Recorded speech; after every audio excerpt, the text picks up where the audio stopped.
Noch vor einigen Jahrzehnten wurden chinesische Autos als billige Kopien westlicher Modelle wahrgenommen, aber die Zeiten haben sich geändert. Heute hat China nicht nur die weltweiten Führer der Automobilindustrie eingeholt, es hat begonnen, sie zu überholen. Und eines der Hauptbeispiele für diese Revolution ist der Yangguang Q7. Ein Auto, das Ingenieure aus den USA dazu brachte, ihre Ansichten über die Zukunft des Transports zu überdenken. Sein Hauptmerkmal ist das revolutionäre Manövriersystem und die Kraftübertragung zwischen den Rädern, die es dem Auto ermöglicht, sich an alle Straßenbedingungen anzupassen.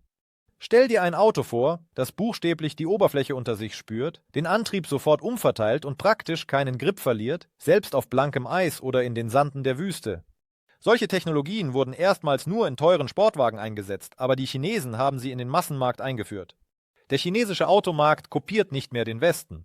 Er überholt ihn, indem er Innovationen schafft, die noch vor kurzem als Science Fiction galten. Amerikanische Ingenieure, die den Yangguang Q8 in Aktion sahen, gaben zu: Wir hätten nie gedacht, dass so etwas möglich ist.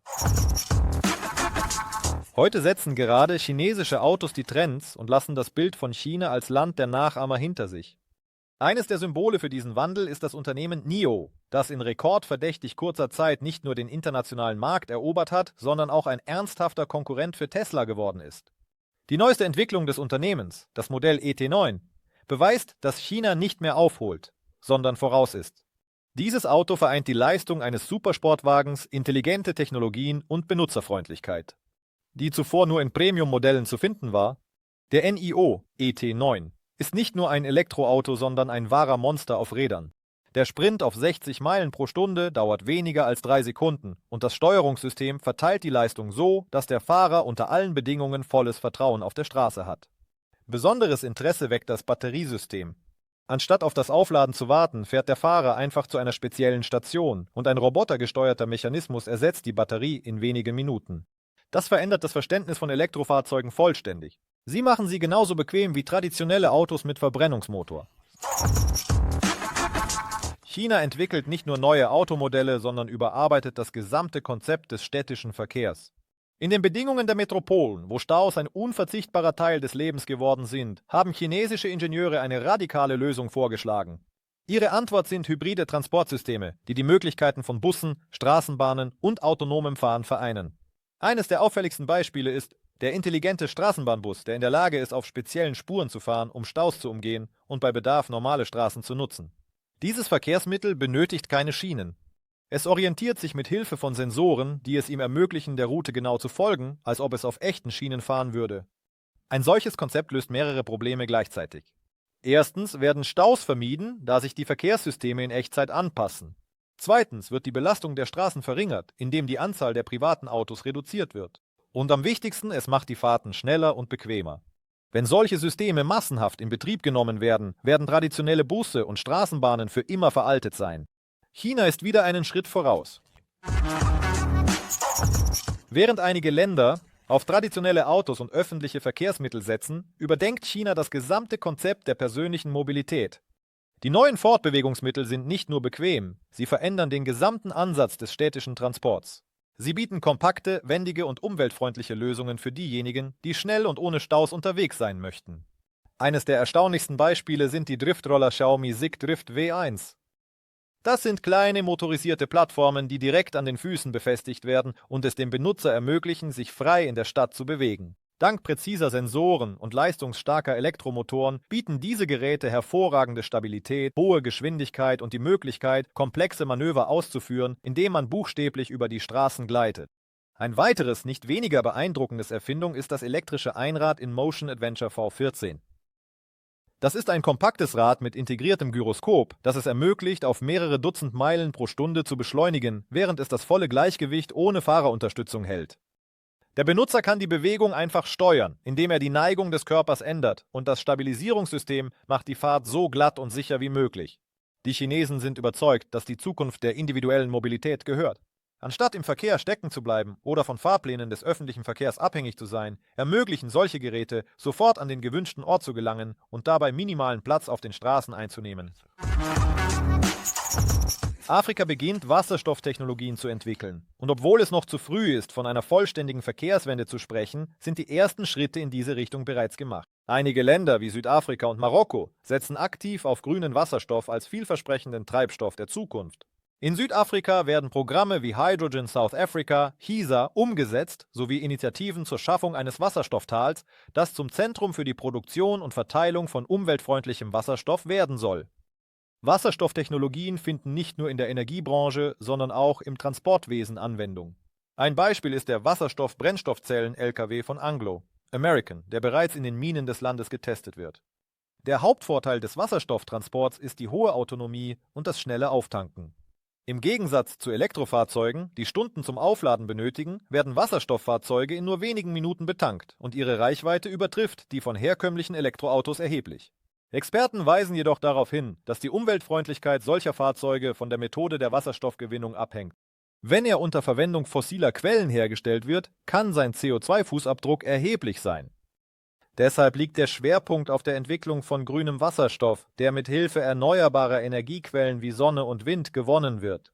Trotz des hohen Potenzials wird die breite Einführung von Wasserstofffahrzeugen in Afrika derzeit durch eine Reihe von Barrieren gebremst. Der Bau der Infrastruktur erfordert große Investitionen und die Technologien für Wasserstoffmotoren sind für den Massenmarkt noch teuer.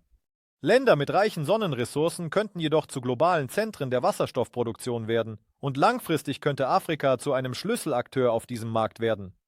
Wenn Afrika in der Lage ist, eine Wasserstoffwirtschaft effektiv zu entwickeln, könnte dies einen neuen Standard für umweltfreundlichen Transport schaffen, der sogar die größten Automobilhersteller der Welt verdrängen könnte. China nimmt eine führende Position in der Entwicklung von Technologien für autonomes Fahren ein. Und das sind nicht mehr nur Konzepte. Auf den Straßen des Landes kann man tatsächlich Autos sehen, die sich selbst steuern. Trotz beeindruckender Errungenschaften ist es noch zu früh, von einer umfassenden Einführung vollständig autonomer Fahrzeuge zu sprechen. Einer der Hauptfaktoren für den Erfolg Chinas in diesem Bereich ist die starke staatliche Unterstützung. Im Gegensatz zu den USA und Europa, wo die Einführung von Autopiloten auf gesetzliche Hürden stößt, ist in China das Testen von fahrerlosen Autos auf realen Straßen in mehreren großen Städten erlaubt. Die Unternehmen Baidu und Pony AI haben bereits autonome Taxis in Peking, Shenzhen und Shanghai eingeführt. Diese Fahrzeuge bewegen sich tatsächlich ohne Fahrer, aber ihre Bewegung ist auf speziell ausgestattete Zonen beschränkt, in denen die Infrastruktur an autonomes Fahren angepasst ist. Ein weiterer wichtiger Bestandteil des chinesischen Erfolgs war die Entwicklung von Smart Cities, in denen Ampeln, Kameras und Straßensensoren Daten an autonome Fahrzeuge übermitteln. In Echtzeit. Ein solches System ermöglicht es den Autopiloten, das Unfallrisiko zu verringern und die Verkehrssituation effektiver zu analysieren. Jedoch bleibt die massenhafte Einführung vollständig autonomer Fahrzeuge noch in der Testphase. Führende chinesische Automobilhersteller wie NIO und XPeng entwickeln aktiv Systeme zur teilweisen Automatisierung. Doch Technologien, die es Fahrzeugen ermöglichen, sich unter allen Bedingungen ohne menschliches Eingreifen zu bewegen, befinden sich noch in der Erprobung. Laut Prognosen der chinesischen Regierung werden bis 2025 etwa die Hälfte der in dem Land verkauften Fahrzeuge mit Funktionen für teilweises Autopilot ausgestattet sein. Vollständig autonome Fahrzeuge, die ohne menschliches Eingreifen auf allen Straßen fahren können, könnten erst in einigen Jahren Realität werden. Ob die Chinesen jedoch tatsächlich die Ersten sein werden, die vollständig autonome Fahrzeuge in die Massenproduktion bringen, bleibt eine offene Frage.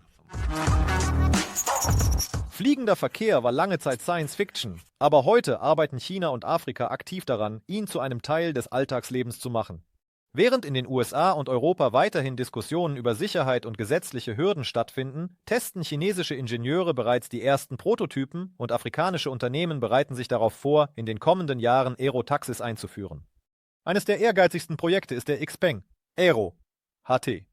Ein fliegendes Auto, das die Funktionen einer Drohne und eines klassischen Fahrzeugs kombiniert. Dieses Gerät ist in der Lage, vertikal zu starten und sich in der Luft über eine Entfernung von bis zu 500 Kilometer zu bewegen und dabei komfortabel für den städtischen Einsatz zu bleiben. In China sind bereits spezielle Testzentren eröffnet worden, in denen Ingenieure die Steuerungssysteme, die Flugsicherheit und die Integration solcher Fahrzeuge in die städtische Infrastruktur erproben. Prognosen zufolge wird die Massenproduktion der ersten Serienmodelle in den 2000er Jahren beginnen. In den Jahren 2024. Afrika setzt auf Flugtaxis, die eine Schlüsselrolle bei der Lösung von Transportproblemen in abgelegenen Gebieten spielen könnten. Kenya Airways hat bereits Pläne angekündigt, die ersten elektrischen Lufttaxis über ihre Tochtergesellschaft Fahari Aviation zu starten. Diese Geräte werden umweltfreundlich, kostengünstig sein und die Reisezeit erheblich verkürzen können, indem sie ein neues Mobilitätsniveau für Städte mit überlasteter Straßeninfrastruktur bieten. Trotz des Potenzials der Technologie gibt es eine Reihe von Herausforderungen, die vor der massenhaften Einführung gelöst werden müssen. Fliegende Autos benötigen eine entwickelte Infrastruktur, einschließlich spezieller Start- und Landeplätze, Luftverkehrsmanagementsysteme und neuer Gesetze, die ihren Betrieb regeln. Darüber hinaus bleiben die Sicherheit und Zuverlässigkeit der Flüge vorrangige Aufgaben für Ingenieure und Regulierungsbehörden. Nichtsdestotrotz machen China und Afrika bereits das, was vor einigen Jahren noch unmöglich schien.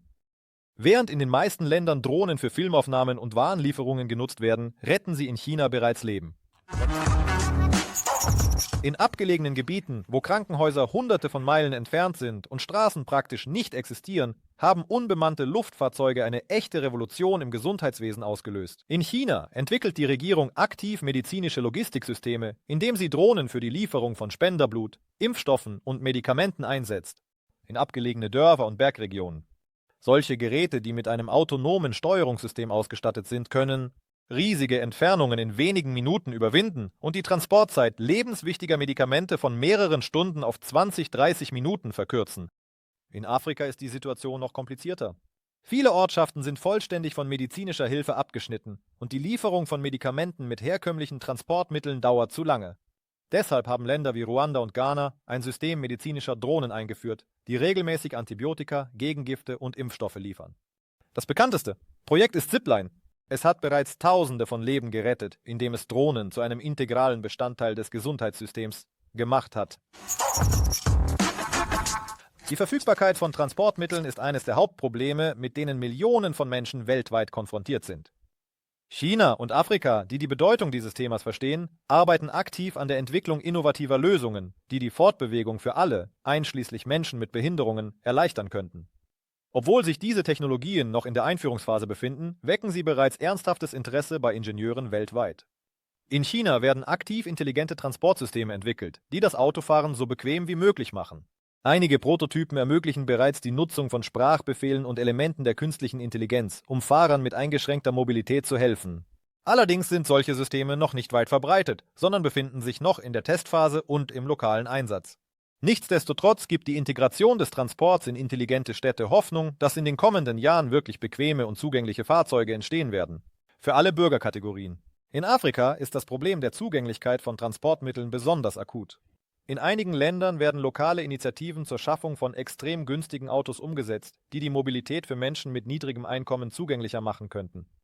Einige Projekte bieten adaptive Konstruktionen an, die es ermöglichen, Fahrzeuge an die Bedürfnisse des Fahrers anzupassen, zum Beispiel durch den Austausch der Standardlenkung gegen eine manuelle oder durch das Hinzufügen zusätzlicher, automatisierter Funktionen. Obwohl es noch zu früh ist, zu sagen, dass China und Afrika die USA in Fragen des erschwinglichen Transports überholen, bieten sie einzigartige und innovative Lösungen an, die die Zukunft der Automobilindustrie erheblich beeinflussen könnten. Im Gegensatz zu den westlichen Ländern, wo vieles von komplexen Regulierungen abhängt, experimentieren China und Afrika mit neuen Formaten und schaffen vielversprechende Technologien, die in Zukunft zum weltweiten Standard werden könnten.